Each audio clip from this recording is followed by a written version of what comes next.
കേരളത്തിലെ ചിരപുരാതനവും നൂറ്റാണ്ടുകൾ പഴക്കമുള്ളതുമായ ഹൈന്ദവ ക്ഷേത്രങ്ങളിലൊന്നാണ് സാമൂതിരിയുടെ നാടെന്നറിയപ്പെടുന്ന കോഴിക്കോട് ജില്ലയിലെ ചാത്തമംഗലം പഞ്ചായത്തിൽ സ്ഥിതി ചെയ്യുന്ന കൊന്മന ശ്രീരാമസ്വാമി ക്ഷേത്രം. ഉദ്ദിഷ്ടകാര്യ സാഫല്യത്തിനായി നിരവധി ഭക്തർ ഈ സന്നിധിയിലെത്തി നക്ഷത്ര പൂജയോടൊപ്പം പാൽപായസ നേദ്യം കഴിപ്പിക്കാറുണ്ട്.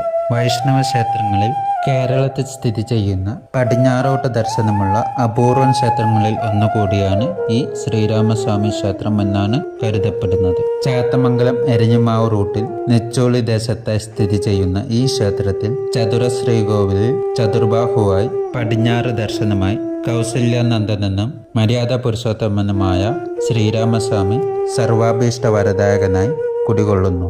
ശ്രീരാമനവമി, തിരുവാതിര ആഘോഷം, വിഷുക്കണി വെപ്പ്, നവരാത്രി ദിനങ്ങളിൽ ഗ്രന്ഥം വെപ്പ്, വാഹന പൂജ, ആയുധ പൂജ കൂടാതെ വിദ്യാരംഭം, വിശേഷ ദിനങ്ങളിൽ ക്ഷേത്രത്തിൽ ചുറ്റുവിളക്ക്, സഹസ്രദീപ സമർപ്പണം എന്നിവയൊക്കെയാണ് ഈ ക്ഷേത്രത്തിലെ പ്രധാന വിശേഷ ദിനങ്ങളായി ആഘോഷിച്ചു വരുന്നത്. ശിവപുത്രന്മാരായ അയ്യപ്പൻ, ഗണപതി എന്നിവരാണ് ഈ ക്ഷേത്രത്തിൽ ഉപദേവന്മാരായി കുടികൊള്ളുന്നത്. പാലായി വാസനും വൈകുണ്ഠനാഥനുമായ ശ്രീരാമചന്ദ്രൻ ദശരഥപുത്രനായി അവതരിച്ചു. അയോധ്യയിലെ ഇഷാകു വംശത്തിലെ രാജാവായിരുന്നു ദശരഥൻ.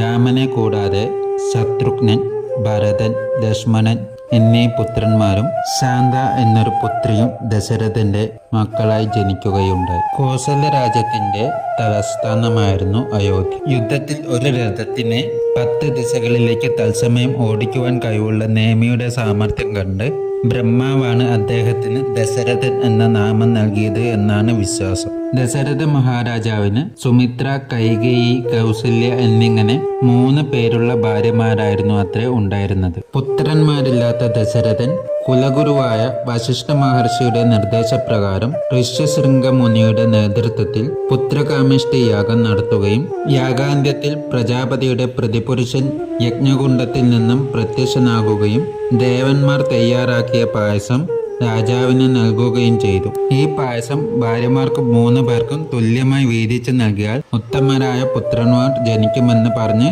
അദ്ദേഹം രാജാവിനെ അനുഗ്രഹിച്ചു. കുറച്ചു കാലങ്ങൾക്ക് ശേഷം ദശരഥ പുത്രന്മാരായി ശ്രീരാമൻ, ഭരതൻ, ലക്ഷ്മണൻ, ശത്രുഘ്നൻ എന്നിവർ ജനിക്കുകയും ചെയ്തു. ദശരഥ മഹാരാജാവിന്റെ പ്രിയ തോഴനും അംഗരാജാവുമായ ലോമപാദന്റെ വളർത്തുപുത്രിയാണ് ശാന്ത. ശാന്തയെ സ്വയംവരം ചെയ്തത് ഋഷ്യശൃംഗ മുനിയാണെന്നാണ് വിശ്വാസം.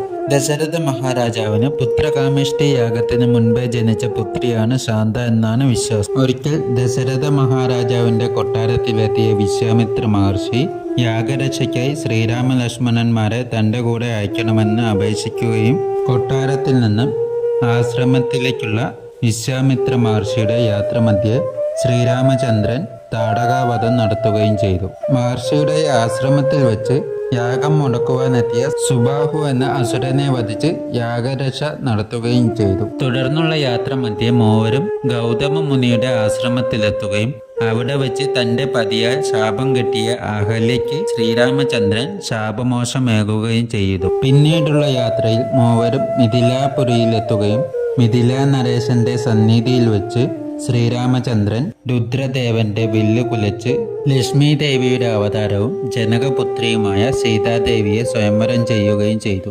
രാമന്റെ സഹോദരന്മാരായ ലക്ഷ്മണ, ശത്രുഘ്ന, ഭരതന്മാർ സീതാദേവിയുടെ സഹോദരിമാരെ വിവാഹം ചെയ്യുകയും ചെയ്തു. താമസിയാതെ തന്നെ ശ്രീരാമചന്ദ്രൻ രാവണ, കുംഭകർണന്മാരെ വധിച്ച് തന്റെ അവതാരോദ്ദേശം പൂർത്തിയാക്കി മഹാവിഷ്ണുവിൽ ലയിച്ചു ചേരുകയും ചെയ്തു എന്നാണ് വിശ്വാസം.